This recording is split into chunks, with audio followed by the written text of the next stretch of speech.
అంటే side basic గా YouTube start చేసిన వాళ్ళందరికీ కూడా ఇది ఒక సైడ్ ఇన్కమ్ అని చెప్పేసి అనుకుంటారు. కానీ మీరు స్టార్ట్ చేసేది ఏ పంతాతో స్టార్ట్ చేసిండ్రు? అంటే ఓకే, నేను ఇంట్లో ఉన్నా కూడా నేను ఏదైనా అది చెప్తా. సంపాదించుకుంటాను. 10 ఇయర్స్ బ్యాక్ నాకు ముగ్గురు పిల్లలు పెద్దగా అయిపోయారు. నాకు నా ఫ్రెండ్ సర్కిల్ అందరూ ఒకళ్ళు డిజైనర్స్, ఒకళ్ళు సెలూన్స్, స్పాస్ పెట్టుకున్నారు. వీళ్ళందరూ ఫ్రెండ్స్ లో ఫ్రెండ్స్ ఉన్నారు. ఉన్నారు. వాళ్ళని చూసి అబ్బా వాళ్ళు ఓన్ గా చేసుకుంటున్నారు, నేను కూడా ఏదైనా బిజినెస్ చేద్దాం.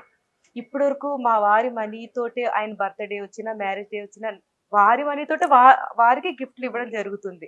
అలా కాకుండా నేను కష్టపడదాం, ఏదైనా చేద్దాము అని చాలా అనుకుని, కానీ నాకు చాలా భయం. బిజినెస్ స్టార్ట్ చేయాలంటే భయం. అందులో నష్టం అంటే నేను తట్టుకోలేను. నాకు నష్టాలు కష్టాలు లేకుండా పెరిగాను కాబట్టి నష్టం అంటే చాలా భయం. ఒక 10 రూపీస్ నష్టం వచ్చినా నేను భరించను. ఇప్పటికీ నాకు నష్టం అంటే అసలు చాలా భయం. నష్టం వచ్చే పనులు అసలు చేయను కూడా.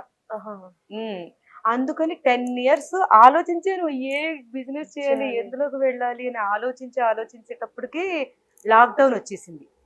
లాక్డౌన్ రాగానే అందరూ వీడియోస్ పెడుతుంటే నేను ఇన్స్టాగ్రామ్ అప్పుడు స్టార్ట్ చేశా. ఇన్స్టాగ్రామ్ లాక్డౌన్ లో. లాక్డౌన్ మా పిల్లలు అప్పుడు వర్కర్స్ ఎవరు ఉండరు కదా ఇంట్లో. మా పిల్లలు చేసిన చిన్ని ఫన్నీగా చేసి పెడుతుంటే ఆ వీడియోస్ యూట్యూబర్స్ తీసేసుకున్నారు.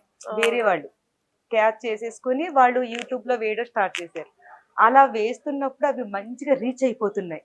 అప్పుడు ఈ విషయం ఆయేష తెలుసుకుని నా దగ్గరికి వచ్చింది. వదినా, నువ్వు ఇన్స్టాగ్రామ్ లో పెడుతున్నావు, యూట్యూబ్ లో వచ్చేస్తున్నాయి తెలుసా నీ వీడియోస్ అంది. చూస్తే మంచి రెస్పాన్స్. తనే నాకు ఐడియా వచ్చింది, ఈ ఇన్స్టాగ్రామ్ లో పెట్టేదైతే నువ్వు యూట్యూబ్ లోనే పెట్టు, అలా నువ్వు స్టార్ట్ చేయంటే. అప్పుడు అలా ఆలోచిస్తుంటే అప్పుడు షూట్ నుండి మా వారు రావడం జరిగింది ఇంటికి. మా వారిని చూడగానే ఇన్నాళ్ళు నేను బిజినెస్ అంటే పెట్టుబడి పెట్టాలి, నష్టమని భయపడాలి. ఇది మా వారే పెట్టుబడి నాకు ఎదురుగా అలా కనిపించింది. అంతే కదా అనిపిస్తుంది. ఇంకా పెట్టుబడి అవసరం లేదు, మా వారిని పెట్టి యూట్యూబ్ రన్ చేసేద్దాం. మరి ఒక ఫేమ్ కావాలి కదా, డైరెక్ట్ గా నేను ఎలా వచ్చేస్తాను, అంత రీచ్ అవ్వను కదా. మా వారిని పెట్టి ఇంకా నాకు పెట్టుబడి నష్టం లేదు ఇందులో, వస్తే లాభమే, ఇంకా నష్టం అనేది లేదు. అమ్మ ఇన్నాళ్ళు తెలియలేదేంటి ఇది నాకు. అలా స్టార్ట్ అయింది.